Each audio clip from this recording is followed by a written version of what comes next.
नमस्कार ओडिशा गुरु चैनल को स्वागत करुछि। आज हम जानिबा आधुनिक जुगर क्षुद्र गल्पर संज्ञा और स्वरूप विषय आउ जो माने प्रथम करी चैनल को देखुचंती सब्सक्राइब करंतु, लाइक करंतु, कमेंट करंतु आउ आगामी वीडियो नोटिफिकेशन पाइबा पाई बेल आइकन को प्रेस करंतु जापर कि सर्वप्रथमे आपण वीडियो नोटिफिकेशन पाई परिबे। तो आप लेट न करी हैंडनोट माध्यम आलोचना करिबा जे हमर आधुनिक जुगर क्षुद्र गल्पर थिबा हमर संज्ञा स्वरूप। Let's start. प्रथमे जानिबा क्षुद्र गल्प कौन आरंभ करती। स्मरणतीत कालरू क्षुद्र गल्प सबु देशर साहित्य रे एक विशिष्ट स्थान अधिकार करि आसीछि। तेणु गल्प कहिबा ओ गल्प शुणिबा आज प्रत्येक मनीषर एक सहजात प्रवृत्ति रूपे स्वीकृति लाभ करिछि। एपरिकी आपणार अनुभूति ओ अभिज्ञता को अपरूपकु शुणाइबा संगे संगे अन्यर अनुभूति ओ अभिज्ञता को मनीष जुगे जुगे आपणार करि आसीछि। तेणु सबु देशर वृद्ध ओ वृद्धा माने अल्प वयस्क बालक ओ बालिका मानंकु विस्मय तथा चित्ताकर्षक गल्प सबु शुणाई सेमानंकर मनोरंजन निमंते यथासाध्य प्रयास करिथांती। फलरे प्राचीन रोम, ग्रीस, आरब ओ प्यारिस प्रभृति देशर बुढ़ीमा कहानी ओ काल्पनिक कहानी सबु संकलित होई पृथ्वीर सबु देशरे नर नारी मानंकु आनंद करिबा दिगरे यथेष्ट सहायक होई पारिछि। वस्तुतः जाति, धर्म ओ वर्ण निर्विशेषरे शिक्षित सभ्य बर्बर ओ मफसल प्रभृति जे कौनसी लोक गल्पर एही रसकु आस्वादन करी आनंद अनुभव करिथांती। एहीपरि प्रेरिखिरे पृथ्वीर प्राचीनतम साहित्य ओ ऋग्वेदरे मध्य केतेक कहानी ओ उपाख्यान माध्यम क्षुद्र गल्पर प्राचीन रूप देखिबाकु मिले। यथा बौद्ध जातक, जौन शास्त्र, पंचतंत्र, बृहत कथा, कथा सरित सागर, बेताल, पंचविंशति, दश कुमार, चरित बाइबेल, रामायण, महाभारत एवं अन्यान्य पुराण रे प्रभृति रे असंख्य गल्प ओ उपाख्यान मान स्थान पाइथिबार दृष्टांत मिले। तेबे क्षुद्र गल्प आधुनिक गद्य साहित्य रे एक जनप्रिय कलाशिल्प रूपे प्रसिद्धि लाभ करिछि। कारण आज एही समस्या जड़ित जिज्ञानमय जीवन रे मनीष नाना प्रकार मानसिक दुस्थिति मध्यरे गति करिथाए।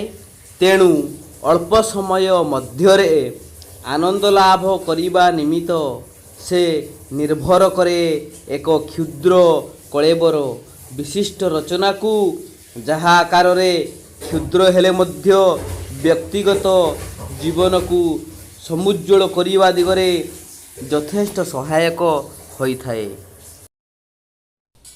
फलरे गल्पर क्षुद्र गंडी मध्यरे पाठक संधान करिपारे। काव्यरे रसघनता, कवितार गीतिमयता ओ प्रबंधर मनमयता सुतरां क्षुद्र गल्पर परिधि होइछि। बिंदुरे सिंदुरे परिकल्पना सहित शिशिर बिंदुरे मध्य ସେତକ ଇନ୍ଦ୍ରଧନୁର ଭ୍ରମ ସୃଷ୍ଟି କରିବା, ଯାହା ଜୀବନର ରକ୍ଷାବାଦୀ ବାସ୍ତବତାକୁ ଏକ ଅପୂର୍ବ ଉବାଚ୍ଛ୍ୱାସ ମଧ୍ୟରେ ବିମଣ୍ଡିତ କରିଥାଏ। ବସ୍ତୁତଃ ଏ ଦୃଷ୍ଟିରୁ ବିଚାର କଲେ ଜଣାଯାଏ ଯେ କ୍ଷୁଦ୍ରଗଳ୍ପ ଏକ ରସମୟ ଶିଳାକଳା, ଯାହା ଆବାଳ ବୃଦ୍ଧ ଓ ବନିତାଙ୍କ ମନରେ ଅଶେଷ ଆନନ୍ଦ ଓ ଉଦ୍ଦୀପନା ଜାଗ୍ରତ କରିବାରେ ସହାୟକ ହୋଇଥାଏ। କ୍ଷୁଦ୍ରଗଳ୍ପର ସଂଜ୍ଞା। କ୍ଷୁଦ୍ରଗଳ୍ପର ଏକ ନିର୍ଦ୍ଦିଷ୍ଟ ତଥା ସନ୍ତୋଷଜନକ ସଂଜ୍ଞା ଏପର୍ଯ୍ୟନ୍ତ ନିରୂପିତ ହୋଇନାହିଁ। ତେବେ ଆଧୁନିକ ଗଳ୍ପର ଏଡଗାର ଓ ଏଲେନ୍ ପୋ ପ୍ରଥମେ ଏହାର ସଂଜ୍ଞା ନିରୂପଣ କରିବାକୁ ଯାଇଛନ୍ତି। A short story is a prose narrative recurring from half an hour to 1 hour 2 hours in its persuades, ଅର୍ଥାତ୍ ଅଧଘଣ୍ଟାଏରୁ ଘଣ୍ଟାଏ କିମ୍ବା 2 ଘଣ୍ଟା ମଧ୍ୟରେ ପଢ଼ି ଶେଷ କରି ହେଉଥିବା ଏକ ବର୍ଣ୍ଣନାତ୍ମକ ଗଦ୍ୟ କାହାଣୀ କ୍ଷୁଦ୍ରଗଳ୍ପ ପଦବାଚ୍ୟ। ତେବେ ଏ ସଂଜ୍ଞା କ୍ଷୁଦ୍ରଗଳ୍ପର ସମୟସୀମା ସମ୍ପର୍କରେ ଆଲୋକପାତ କରୁଥିଲେ ମଧ୍ୟ ଏହା କ୍ଷୁଦ୍ରଗଳ୍ପର ବିଶେଷତ୍ୱ ସମ୍ପର୍କରେ ସବିଶେଷ ଧାରଣା ସୃଷ୍ଟି କରିପାରିନାହିଁ। ତେଣୁ ଆଧୁନିକ କାଳରେ ଏ ସଂଜ୍ଞା ଆଲୋଚକମାନଙ୍କ ଦ୍ୱାରା ଆଦୌ ଗ୍ରହଣୀୟ ନୁହେଁ। ସେହିପରି ଏଚ୍.ଜି. ୱେଲ୍ସଙ୍କ ଭାଷାରେ the jolly art of making something very bright and moving it may be horrible or pathetic or funny or profoundly illuminating, having only this essential that it should take 15 to 50 minutes to read all round। ଅର୍ଥାତ୍ କ୍ଷୁଦ୍ରଗଳ୍ପ ଏପରି ଏକ ଅଭିନବ କଳା, ଯାହା କୌଣସି ଏକ ବସ୍ତୁକୁ ଉଜ୍ଜ୍ୱଳ ଓ ଗତିଶୀଳ ମଧ୍ୟ କରେ। ତେଣୁ ଏଥିରେ ଅଙ୍ଗୀଭୂତ ହୋଇଥିବା ଘଟଣା ଭୟାନକ, କ୍ରିୟା କରୁଣ ମଧ୍ୟ ହୋଇପାରେ। ଏହି ପରିପ୍ରେକ୍ଷୀରେ ଡକ୍ଟର କୃଷ୍ଣଚରଣ ବେହେରା କ୍ଷୁଦ୍ରଗଳ୍ପର ସଂଜ୍ଞା ସମ୍ପର୍କରେ ଅଭିମତ ପ୍ରକଟ କରିବାକୁ ଯାଇ କହିଛନ୍ତି।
ନାହିଁ ତତ୍ତ୍ୱ ନାହିଁ ଉପଦେଶ ଅନ୍ତରେ ଅତୃପ୍ତି ରବେ ସାଙ୍ଗ କରି ମନେ ହେବେ ଶେଷ ହେଇଏ ହୟାଲନା ଶେଷ।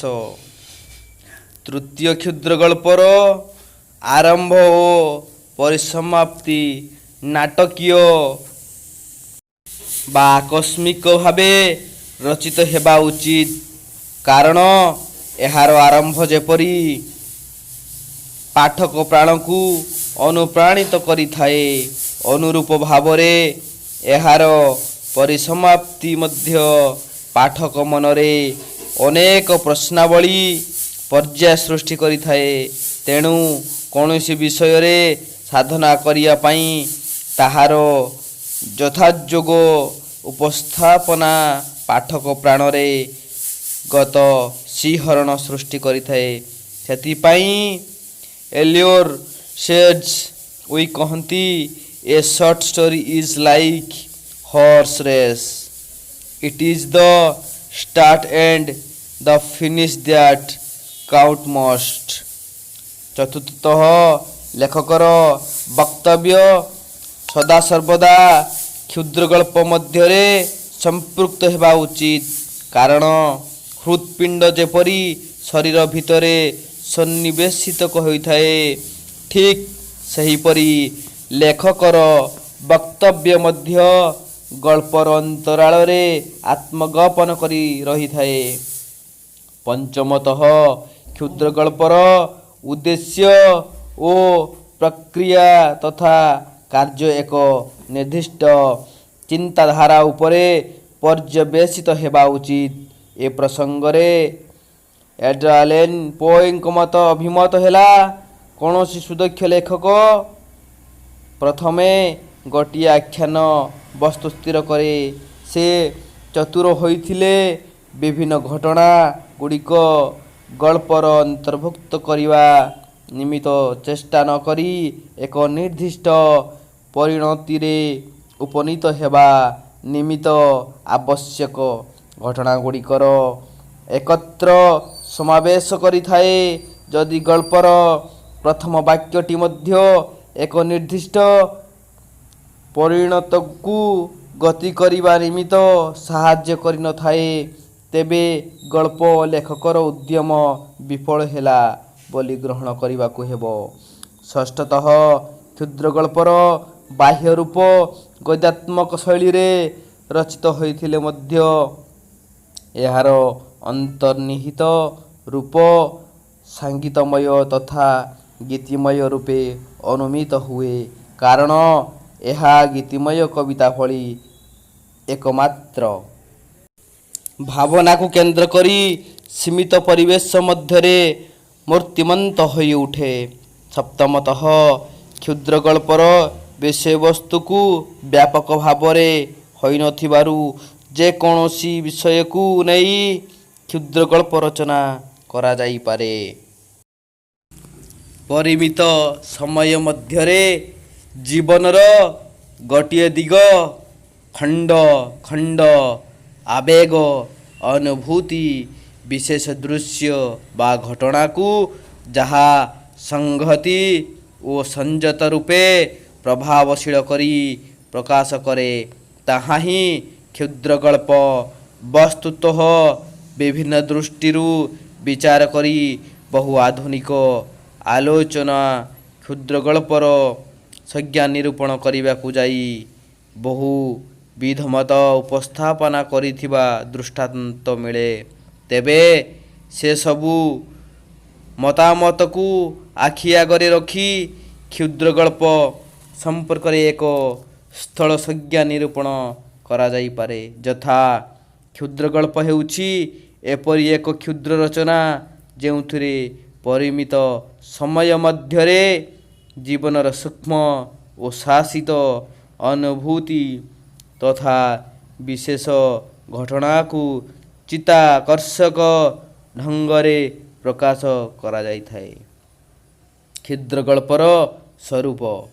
ପ୍ରଥମତଃ କ୍ଷୁଦ୍ରଗଳ୍ପ ସଂକ୍ଷିପ୍ତ ଏବଂ ଯୁକ୍ତିନିଷ୍ଠ ହେବା ଉଚିତ, କାରଣ ଏଥିରେ ଜୀବନର ଖଣ୍ଡାଂଶକୁ ଅତି ରସଘନ ଭାବେ ଉପସ୍ଥାପନା କରାଯାଇଥାଏ। ତେଣୁ କ୍ଷୁଦ୍ରଗଳ୍ପ ଲାଇଟ୍ର ଆଲୋକ ବ୍ୟକ୍ତିର ଏକ ନିର୍ଦ୍ଦିଷ୍ଟ ଦିଗକୁ ହିଁ ସ୍ପଷ୍ଟ କରିଥାଏ। ଅତି କମ୍ରେ ଯେତିକି ଚରିତ୍ର, ଯେତିକି ପରିବେଶ ଓ ସେତିକି ବର୍ଣ୍ଣନା ଆବଶ୍ୟକ, ସେତିକିର ପ୍ରୟୋଗ ହିଁ ଏଥିରେ ପରିଲକ୍ଷିତ ହୁଏ। ଏ ପ୍ରସଙ୍ଗରେ ବ୍ରାଣ୍ଡର ମାଥ୍ୟୁଙ୍କ ଅଭିମତ ହେଲା, a short story deals with a single character, a single event, a single emotion or a series of emotions called forth by a single situation। ଦ୍ୱିତୀୟତଃ କ୍ଷୁଦ୍ରଗଳ୍ପ ଇଙ୍ଗିତଧର୍ମୀ ହେବା ଆବଶ୍ୟକ। ତେବେ ଉପନ୍ୟାସ ଭଳି କ୍ଷୁଦ୍ରଗଳ୍ପରେ ଲେଖକର ନିଜର ବକ୍ତବ୍ୟକୁ ନ ବୁଝାଇ ପାଠକକୁ ବୁଝିବା ପାଇଁ ଉପକ୍ରମ ସୃଷ୍ଟି କରିଥାଏ।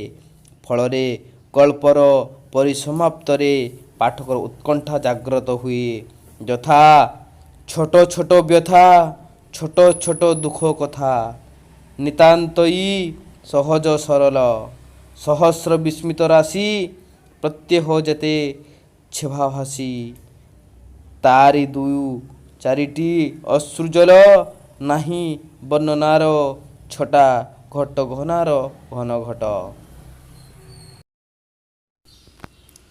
ଅଷ୍ଟମତଃ ଏହାର ନାମକରଣର ଯଥାର୍ଥତା ପାଠକକୁ ସହଜରେ ଆକୃଷ୍ଟ କରିପାରେ। ତେଣୁ ନାମକରଣ ଗଳ୍ପର ପ୍ରକୃତିଗତ ହେବା ଆବଶ୍ୟକ। ଶେଷତଃ ପ୍ରତୀକ, ଚିତ୍ରକଳ୍ପ ଏବଂ ରୂପକ ଏହି ତିନୋଟିର ପ୍ରୟୋଗ ଆଧୁନିକ କ୍ଷୁଦ୍ରଗଳ୍ପରେ ପ୍ରାୟତଃ ସର୍ବତ୍ର ପରିଲକ୍ଷିତ ହୁଏ। ତେଣୁ ବିଶେଷ ଗୌରବରେ ନୁହେଁ, ପରନ୍ତୁ ରୂପେ ଗୌରବରେ ହିଁ କ୍ଷୁଦ୍ରଗଳ୍ପର ଯଥାର୍ଥତା ପ୍ରତିପାଦିତ ହୁଏ।